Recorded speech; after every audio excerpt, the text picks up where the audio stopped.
Hello everyone, welcome back to the Real Queen of Fertility 33 channel. I am Tatiana. I'm here with some more articles for us all. We will be talking about the American flag, okay? I don't know. I'll show you this image, y'all.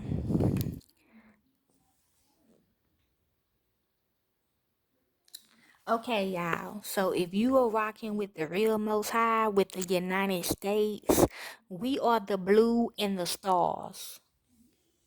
Okay?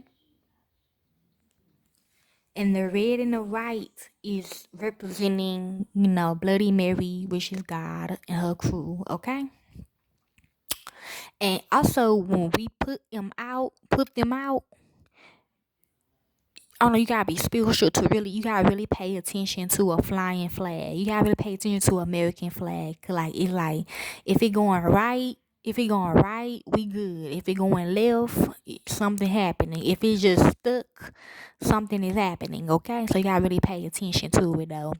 But yes, y'all, we are the blue and the stars, even the ones that have been fallen, the one who died as well. Okay.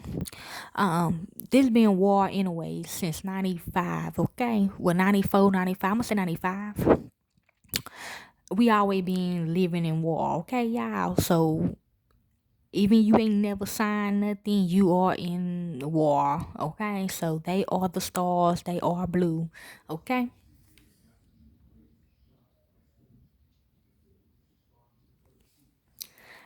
And anyways, so the American flag is a symbol of freedom and represents the 13 original colonies.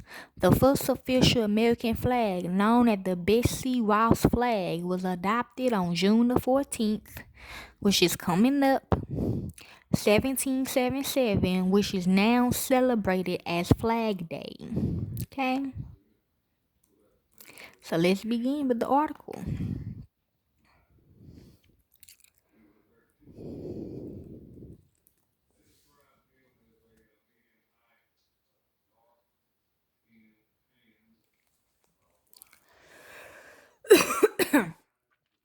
After the American Revolution began, which was 95, the first unofficial national flag, known as the contour colors, for some time as the Grand Union flag, the Cambridge flag, the Somerville flag, or the Union flag, were hosted on a towering 76-foot Liberty pole at the Prospect Hill in Charleston, now in Somerville, Massachusetts, on January the 1st, 1776.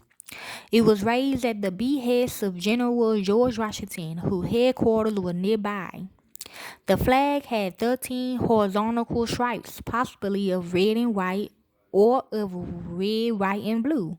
And in the canton, the first, so be careful if you see a flag like that, the little blue in it. Might be somebody pretending, okay? And in the canton, the first version of the British Union flag, Union Jack. As the flag of the Continental Army, it flew at forts and on naval vessels. Another popular early flag, that of the 1765 Sons of Liberty, had only 9 red and white stripes. Various versions of Don't Trail on Me, called rattlesnake flags, I've been seeing a lot of rattlesnakes lately, appeared on many 18th century American colonial banners, including the Gaston flag and several others flown by military units during the Revolutionary War. The version carried by the Mintermen of Culpeper County, Virginia, for example, included not only the rattlesnake and the Don't Tread on Me motto, but also Virginia patriot Patrick Henry's famous words, liberty or death. Okay, so like I said, if you are in the blue and the star, you represent shit. Well, death then. And if you represent red and white, you liberty, okay? Because it's the American flag, okay? But yeah. Okay, I got it right, y'all. Okay.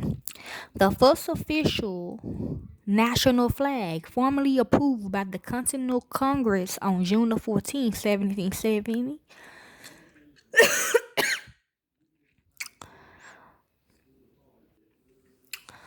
was the Stars and Stripes. The first flag resolution read in toto resolved that the flag of the United States be 13 stripes, odds in red and white, that the Union be 13 stars, white and a blue field representing a new constellation. The layout of the stars were left undefined, and many patterns were used by flag makers. The designer of the flag, most likely Congressman Francis Hopkins, a signer of the Declaration of Independence from Philadelphia, may have had a ring of stars in mind to symbolize the new constellation. At least you can do. Today, that pattern is popularly known as the Betsy Ross flag. Although the widely correlated story that she made the first stars and stripes and came up with the ring pattern is unsustainable. We really don't want to, but we got to because we lost the war. Even though it was a foul, but we still got to represent it, okay? We still gotta, do that or whatever. We do gotta do that because we did lose the war, okay? Rows of stars 454 or 32323.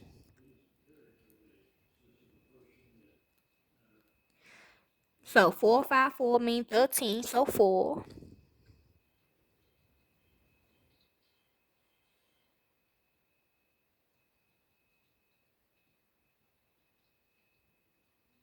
And 32323 stand for 13, which is 4. Were coming, but many others are 44. So that's 8. But many other, see, 8, back and forth war, okay. But many other variations also existed.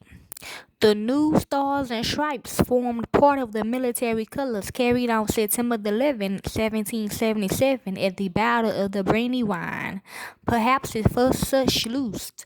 First of all, we are in World War III. Thank you. Okay, it started in 2021. And if you did not know, you're late. Okay? We already seen the letters out. We told y'all. I don't know what happened, okay? Why I didn't get it. The Stars and Stripes changed on May the 1st, 1795, when Congress enacted the second flag resolution, which mandated that new stars and stripes be added to the flag when new states was admitted to the Union. The first two new states were Vermont, 1791, and Kentucky, 1792. One such flag was the frail 60 square feet. Star Spangled Banner, made by Mary Pickersgill, that Francis Scott Key saw at Fort McHenry in September 1814, which inspired him to write the Patriot poem, which is in the Bible, that later supplied the lyrics of the national anthem in the Bible. In 1818, after 5 more states had been admitted, Congress enacted the third and last flag resolution, requiring that henceforth the number of stripes should remain 13. The number of stars, yes, she was. She just turned 14 on her birthday. That was her birthday. The number of stars should always match the number of states, and any new star should be added on the July the 4th following a state submission. This had been the system ever since. In all, from 1777 to 1960, after the admission of Hawaii in 1959, there were 27 versions of the flag. 25 involving changes in the stars only, which they do in executive order signed by President William Howard Taft on October 29, 1912, standardized for the first time the proportion and relative sizes of the elements of the flag. In 1934, the exact shades of color were standardized.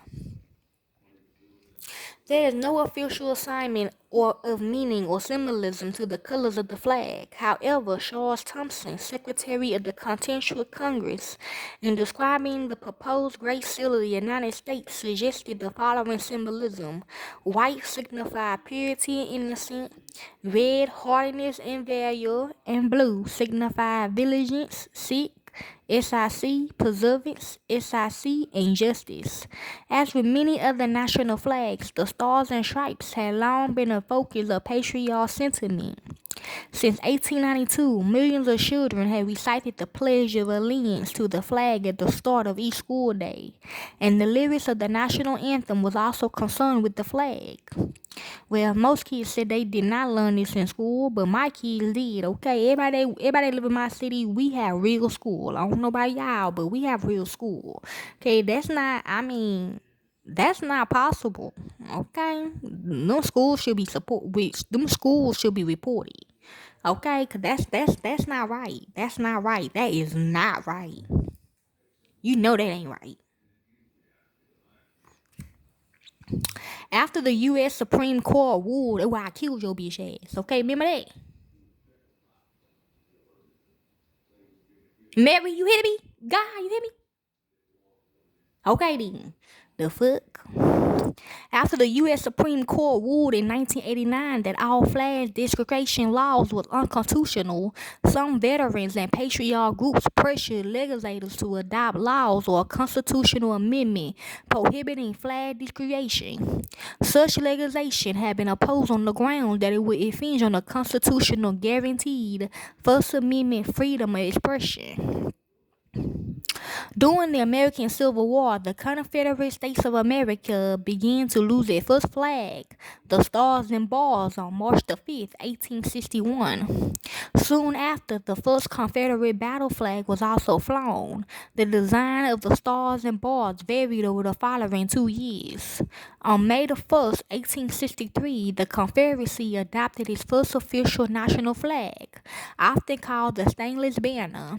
A modification of the design was adopted on March the 4th, 1865, about a month before the end of the war.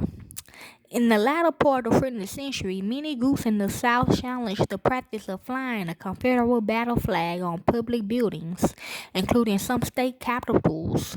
Proponents of the tradition argued that the flag recalled Southern heritage and wartime sacrifice, whereas opponents saw it as a symbol of racism and slavery, appropriate for official display. Okay? And that is basically the article of the American flag. Enjoy.